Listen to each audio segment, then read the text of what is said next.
Hi, I'm Christina. I'm Maya from from Book and Dreams, and today we are bringing you a book review. Today we are reviewing Ilona Andrews' Sapphire Flames, which is book 4 in the Hidden Legacy trilogy series. Alright, so Ilona Andrews is a pseudonym for a writing pair whose name escapes me now. I know one of them is Gordon. It's Gordon Andrews is the husband, and I guess Ilona... I guess that's her name. I guess. And I don't know the surname. I know, we'll check and we'll write it down. So anyway, they are an awesome writing pair which have under their belt several urban fantasy, paranormal romance book series, Kate Daniels being the most famous one, and we are now reviewing book 4 of the Hidden Legacies one. I'm repeating myself, but let's get into it. So, since this is book 4, there will be some spoilers for books 1, 2, and 3. We'll try not to be too spoilery, but we have to mention some things so you can understand what's happening.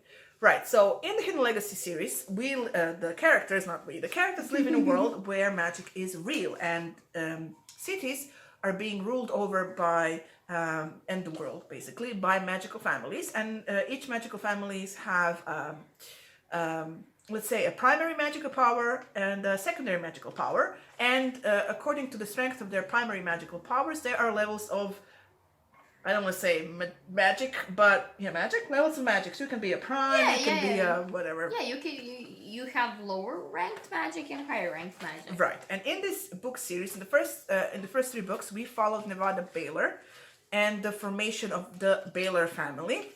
And then in book 4, we basically follow what's happening with the Baylor family 3 years after the last book or the little novella that happened in between.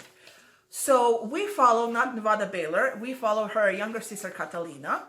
She is 20-something, I want to say 21, 22. I think she's 21. She's 21 in the book. Her love interest is also around that age, which made the entire thing very YA, in my opinion, and with its following tropes. So you had insta-love, you had the love interest is a bad boy, and you had like angst, and like it was very unlike the previous 3 books, in my opinion, and which kind of ruined a little bit of the, for me, overall feeling of it. Yes, if we go into these tropes, especially the insta-love one, I was, well, if you read the novella, I was actually really rooting for that thing to happen, because it was there, it was in the beginning, you know, I think he's called Alessandro, yeah. Well, anyways, the love interest was like, she met him, like there was like places they could have gone and like things that could have happened, and that was left well, you know. You can't discover everything in a novella. Like, it's better to leave it if you're planning series. Like, okay, and so since this was 3 years later, it basically felt like I just couldn't believe it. I mean, I realize it's a paranormal fantasy and it's insta-love, but like, I'm sorry, this is now gonna be... You know what the problem is? This is gonna be spoilery. Okay, you know what the problem is? What? Is that Alessandro from the book is not Alessandro from the novella. Yeah. Basically, there were 2 different characters. In the novella, he turned out to be like this... So basically, at the end of book 3, there was a whole magical trial where the members of the Baylor family had to show off their powers so they can be categorized as a prime house, a house with powers. And one, Catalina's power is making people fall in love with them. And Alessandro's power is that he can negate those kind of powers. So when they met at the trial, he's well known in that world for being like a teen heartthrob. What's that called? Yeah. Right, and so she had a crush on him and everything, but she made her power work on him, and she's convinced that the feelings that he says he has for her aren't real, because they're like an effect of her power, but we know that her power doesn't work on him and whatever. So in the novella, he basically tracked her down and wanted her to go out with him, and she said no, because she was like, oh, he doesn't love me, blah, blah. And in the novella, he was so he was charming, Yeah, he was. He was like he was charming, and it was fun to watch. And I remember we mentioned it in one of the videos when we did a wrap up for that thing, how excited we are to see that relationship develop. Yeah. But when the book starts, and the book is about so the family is now out of their grace period, but because every new family has a 3-year grace period where nobody can attack them. Yeah. So they're out of the grace period, and they get a case because the whole thing is a PI. They have a PI agency, and they have to resolve cases. And their new case gets somehow messed up with Alessandro, and now apparently Alessandro is this great secret assassin guy who is basically living a double life, and it made it made no sense. Yes, and the whole, to me, first off, the whole. I mean, I know you said it was like a thing that you notice. It's like a thing that Ilona Andrews does, but like, it felt like a toned down version of the Nevada and Rogan story from the first 3 books. Yes. And like a lot toned down, because the first 3 books had so much tension. There was like, they were equals. It was like they were fighting there, but like, I don't know. It was just such a good storyline, and here there is a balance between them. Yeah, in this book, the balance between Alessandro and Catalina was very different, because Alessandro is I mean, he's like 24, I think, but he treats her like a child. I mean, like a child, like she's inexperienced and she doesn't know what she's doing. And Rogan didn't do that to Nevada. No. And so when you're reading this, and first of all, it's all very insta. I mean, she did have a crush on him when she was a teenager and everything. But, you know... But you know what irked me the most?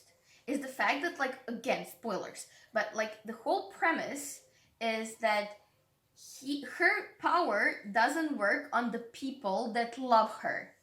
Regardless of even if she, you know, like, lets out her wings and everything, like, it doesn't work.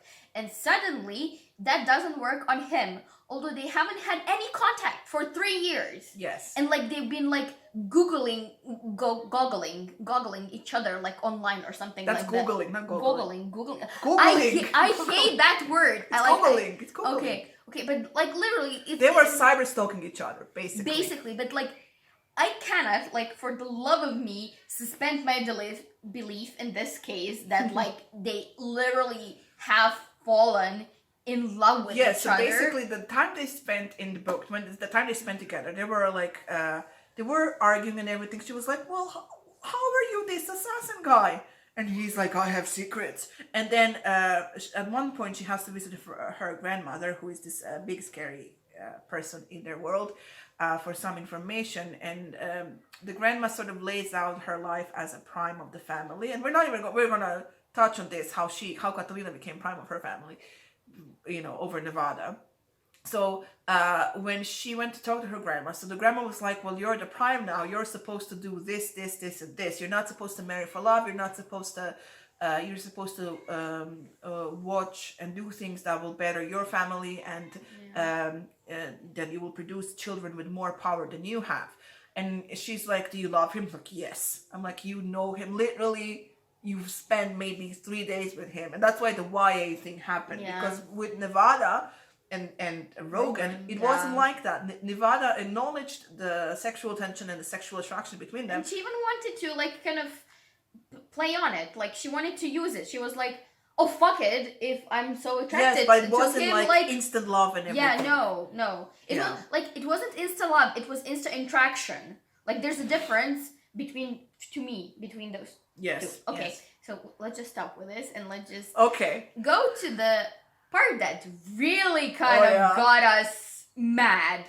Yes. So, as big fans of Nevada that we are, because she's an amazing female character, to find out what they did to her and what basically happens to her in this book. So this is spoiler part, because we are going to talk about it. So in the book, I didn't even really pick up on the fact that Catalina is prime of the family. I was like, okay, that didn't sound weird to me, because I know. And then they became a story of how, so when they became a family, Nevada started working more and more and more, trying to protect everyone, and basically took everything on herself, and she didn't delegate stuff. And that led to several times of her sort of passing out of exhaustion and everything, which basically turned into this whole, the entire family ganged up on her. It's like, you can't do this. And she was like, okay, fuck it. I'm leaving. You're, like, Catalina is the second oldest, right? No. You're prime of the family. And I was like, what the fuck is this?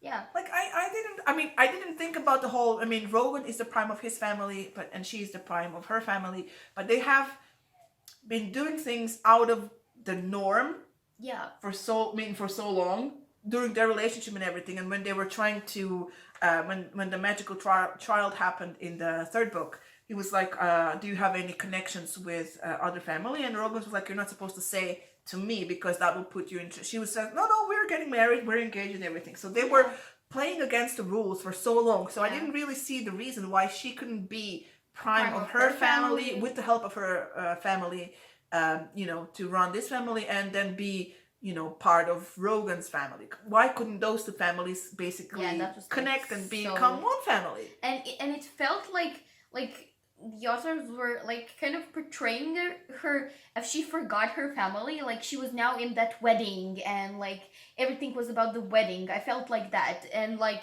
that's not the Nevada that we know. Even if she was mad, her family is her top priority. Yes. Like she would give like her heart and soul for that bunch of people, and like all of them were more like towards her, like, yeah, you go, we don't need you, like, who are you to like work so much for us so we can pay our death. Oh my god, I don't know, I just hated what they did to her. It felt so out of character, everything that she did, and it felt really like even like a jab at like women, like, okay, now that you are marrying him, you're supposed to go to his family and like basically break up ties with your own. No, and like literally asking that from Nevada is something I think she would have never accepted. She would have, I think, rather said, I'm leaving Rogan than say, I'm just gonna disown my family. Yes, and sort of distance herself from them. Yeah, so that was very un-Nevada-like, and we did not like that in the book. No. The Alessandro was kind of annoying, and he wasn't as intriguing as, because he was following this whole I'm a bad boy trope thing, and I'm not, like, I'm keeping my distance from you because I don't want you to get hurt kind of bullshit. And so the whole was kind of teenage angsty and love and everything. And but we do get to meet a fun number of supporting characters, which is really cool in Ilona Andrews' books and the first trilogy also as well. And those were fun. Yeah. But the overall plot of the book, I can't remember what the book was about. I remember that they're like problem that they're trying to solve was so much bigger than what Nevada and Rogue Nevada was dealing with in the first three books. It was like world domination kind of a thing happening, right? Yeah, but the actual details escape us because we were very focused on the whole what the fuck did you do to Nevada? Sorry. But I mean, it was overall, I think we both gave it 3 stars. So we enjoyed the writing again because like it's Ilona Andrews. We really like it was how fast they write. paced. It was cliffhangery. And like I think I remember the storyline, like the political intrigue and all being interesting. Like there's gonna be like good things happening, hopefully, in that regard in the books.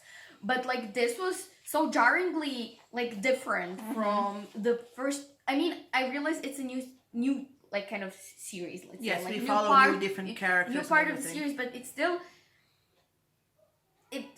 I don't know. It's part of the same world, and we didn't expect it to be so different. Maybe that was that. Maybe it was just our expectations were like different than. I don't know. I mean, we expected Nevada and Rogan version 2, and we got Catalina and Alessandro, who basically is so fake with everyone. We're supposed to think that he's real with her because he puts on like a cheesy Italian accent when he's having dinner with her family. He's like, I can't speak Italian, so I don't know anything. But basically, he's all like being a cheesy Italian when he's with her family, but then he's being a serious assassin with no accent when he's with her, or where he's doing whatever he's doing, and So yes, Yeah.